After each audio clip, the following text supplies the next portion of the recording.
என்னடா தண்ணியை திறந்து விட்டுட்டு சும்மா நிற்கிறானேன்னு பார்க்குறீங்களா? இன்றைக்கி நம்ம பார்க்க போகிற பிரச்சனையே இதுதான். நிறைய பேரோட வீட்டில் வாஷிங் மிஷின், டிஷ்வாஷர் இதெல்லாம் கனெக்ட் பண்ணுறதுக்கு இந்த மாதிரியான டேப் அடாப்டர் தான் யூஸ் பண்ணிகிட்டு இருப்பாங்க. இதில் என்ன பிரச்சனைனா, இந்த மாதிரி வாட்டர் வந்து லீக் ஆகும். ஸோ இதை நான் எப்படி ஃபிக்ஸ் பண்ணன்றது தான் இன்றைக்கி நம்ம பார்க்க போகிறோம். இப்போ நான் என்ன பண்ணுறேன்னா, இதில் இருக்கக்கூடியது எல்லாத்தையுமே தனித்தனியாக கழட்டி எடுத்துக்கிறேன். சில பேர் இந்த அடாப்டரோட லாஸ்ட் பாயிண்ட்டை ஃபுல்லாக கழட்டாமல் அதில் வச்சு டேரெக்டாக கனெக்ட் பண்ண ட்ரை பண்ணுவாங்க. ஆனால் நான் உங்களுக்கு எக்ஸ்பிளைன் பண்ணுறதுக்காக எல்லாத்தையுமே தனித்தனியாக கழட்டி எடுத்துக்கிறேன். அதுக்கப்புறம் இதில் இருக்கக்கூடிய இந்த ஸ்க்ரூஸ் எல்லாத்தையுமே கொஞ்சம் லூஸ் பண்ணிக்கோங்க. உங்கள் டேப் உள்ளே போகிறதுக்கு ஏற்ற மாதிரி அந்த சைஸ்க்கு ஏற்ற மாதிரி லூஸ் பண்ணிக்கோங்க. நம்ம அங்கே வச்சு அதை செக் பண்ணி பார்த்துக்கலாம். இப்போது இது எல்லாமே நான் தனித்தனியாக கழட்டி வச்சுக்கிட்டேன். இப்போது இது உள்ளே இருக்கக்கூடிய இந்த வாஷர் ஸ்க்ரூவோட கார்னருக்கு ஏற்ற மாதிரி ஃபிக்ஸ் பண்ணி வச்சுக்கோங்க. இப்போது இதை என்னோடய டேப்பில் போட்டு நான் டைட் பண்ண ஸ்டார்ட் பண்ணுறேன். என்னால் 4 பக்கத்தில் இருக்கக்கூடிய ஸ்க்ரூவையுமே டைட் பண்ண முடியாது. ஏன்னா ஆப்போசிட்டில் இருக்கக்கூடிய இதில் நம்மளால் ஸ்க்ரூ ட்ரைவரை யூஸ் பண்ணி டைட் பண்ண முடியாது.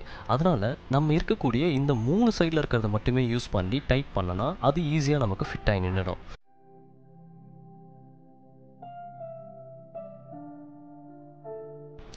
இப்போ இந்த பிளாக் கலர் ரப்பரை இந்த அடாப்டர் உள்ள வச்சுட்டு நம்ம டைட் பண்ண ஸ்டார்ட் பண்ணலாம்.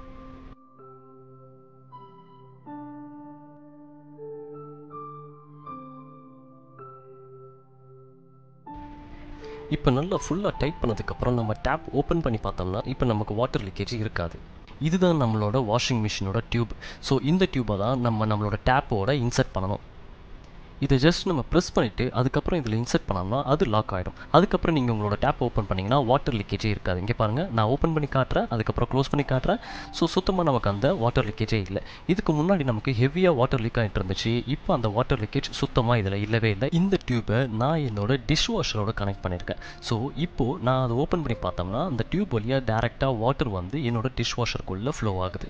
ஸோ இப்போது என்னோடய வாட்டர் எக்ஸாக்டாக எங்கே ஃப்ளோ ஆகணுமோ அங்கே ஃப்ளோ ஆகுது. இதுக்கு முன்னாடி லீக் ஆகிட்டு இருந்த இடத்துல ஃப்ளோ ஆகாமல் இப்போ கரெக்டாக ஃபிக்ஸ் பண்ணியாச்சு. ஸோ இதே மெத்தடை ஃபாலோ பண்ணிங்கன்னா உங்களாலும் ஈஸியாக இந்த வாட்டர் லீக்கேஜை ஃபிக்ஸ் பண்ண முடியும். ஃபைனலி தேங்க்யூ ஃபார் வாட்சிங் திஸ் வீடியோ.